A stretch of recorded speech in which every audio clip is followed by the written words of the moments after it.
To Python tutorial again. इस session पे हमें प्रिंट और रिटर्न के दरमियान बेसिक डिफरेंस को समझना है कि इन दोनों में क्या डिफरेंस है। लिहाजा सबसे पहले हम अपने कर्नल को रीस्टार्ट करते हैं, ठीक है, और जो आउटपुट डिस्प्ले हुआ है हम उसे क्लीन कर लेते हैं। लिहाजा प्रिंट और रिटर्न की अगर मैं बेसिक बात करूं या बेसिक डेफिनेशन की बात करें तो दोनों ही वैल्यू को डिस्प्ले करने के लिए इस्तेमाल किया जाता है विद इन फंक्शन, और फंक्शन के अंदर हम नॉर्मली प्रिंट और रिटर्न दोनों को इस्तेमाल कर रहे होते हैं। लिहाजा सबसे पहले हम दो बेसिक फंक्शन बनाएंगे और उसके बाद इनके डिफरेंसेस की तरफ चलेंगे। लिहाजा मैंने एक फंक्शन बनाया प्रिंट फंक्शन के नाम से और एक पैरामीटर पास करता हूँ इसमें।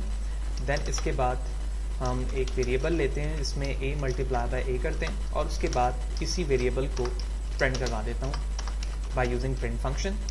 एग्जीक्यूट करते हैं, देन इस फंक्शन को कॉल करना है और इसकी वैल्यू डिस्प्ले करवानी है। लिहाजा मैंने इस फंक्शन का नाम लिखा, इसके बाद एक वैल्यू एज अ पैरामीटर दी, तो 4 multiply by 4 equal to 16। Execute करता हूँ, इसकी वैल्यू 16 प्रिंट हो चुकी है। इसी फंक्शन को दोबारा हम यहाँ पर कॉपी पेस्ट करते हैं और जहाँ पर प्रिंट लिखा हुआ है हम यहाँ पर रिटर्न यूज़ करते हैं, और उसके बाद जहाँ पर हम प्रिंट करवा रहे थे जाहिर सी बात है हम रिटर्न के बिहाफ पर काम करना है हमें यहाँ पर, तो मैंने यहाँ पर रिटर्न लिखा। इसके बाद इसे भी एग्जीक्यूट किया और इस फंक्शन को कॉल करेंगे और वही वैल्यू पास करता हूँ ताकि हमें बेसिक डिफरेंस समझ में आए। और अब आप देख रहे हैं कि इसका आउटपुट भी बिल्कुल वैसे ही काम कर रहा है जैसे कि हमारे प्रिंट का था। तो what are the basic difference between that? तो इस डिफरेंस को समझने के लिए मैं एक वेरिएबल लेता हूँ p, और इस p के अंदर अपने पहले फंक्शन को स्टोर करवाता हूँ, यानी ये फंक्शन का नाम है। लिहाजा मैंने फंक्शन के नाम को कॉपी पेस्ट किया और पैरामीटर में एक वैल्यू प्रोवाइड की 4, ठीक है, और ये इस वक्त p पे मौजूद है।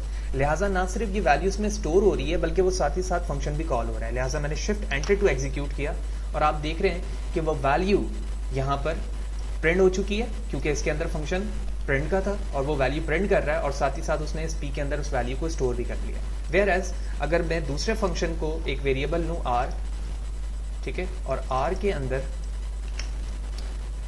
इसी फंक्शन को कॉल करूं बाय यूजिंग 4, ठीक है, पैरामीटर वैल्यू, और उसके बाद जब मैं ऐसे शिफ्ट एंटर टू एग्जीक्यूट करता हूं तो आप देख रहे हैं कि इसकी वैल्यू प्रिंट तो नहीं हुई, ऑल्दो ये हमारा जो लाइन ऑफ कोड था वो एग्जीक्यूट हो गया। तो इससे हमें ये समझ में आया कि जब हम प्रिंट फंक्शन को कॉल करते हैं by using assigning to any variable तो उसकी वैल्यू तो प्रिंट हो जाती है, साथ ही साथ वो वेरिएबल में स्टोर होता है। जबकि अगर मैं सेकंड लाइन की बात करूं जहां हमने रिटर्न फंक्शन को इस्तेमाल किया है तो वो वैल्यू को प्रिंट तो नहीं करता लेकिन उसकी वैल्यू जरूर उसमें स्टोर करता है। लिहाजा ये बेसिक डिफरेंस था। जब भी हम फंक्शन के साथ प्रिंट इस्तेमाल करते हैं तो जब भी किसी फॉर्म पर भी हम उसे एग्जीक्यूट करते हैं तो उसकी वैल्यू प्रिंट हो जाती है, लेकिन जब हम रिटर्न के साथ करते हैं तो डायरेक्टली उसकी वैल्यू प्रिंट नहीं होती जब तक आप उस फंक्शन को कहीं पर रिटर्न करवा कर डिस्प्ले नहीं करवा रहे होते। इसके बाद हम टाइप देखते हैं, तो टाइप ऑफ p जो कि हमारा पहला वेरिएबल था जिसके अंदर हमने प्रिंट फंक्शन को स्टोर करवाया था, और इसे एग्जीक्यूट करते हैं। लिहाजा ये डिस्प्ले नहीं हो रहा, लेट्स सी, तो चेक करते हैं दोबारा, type of p, now it's work, okay.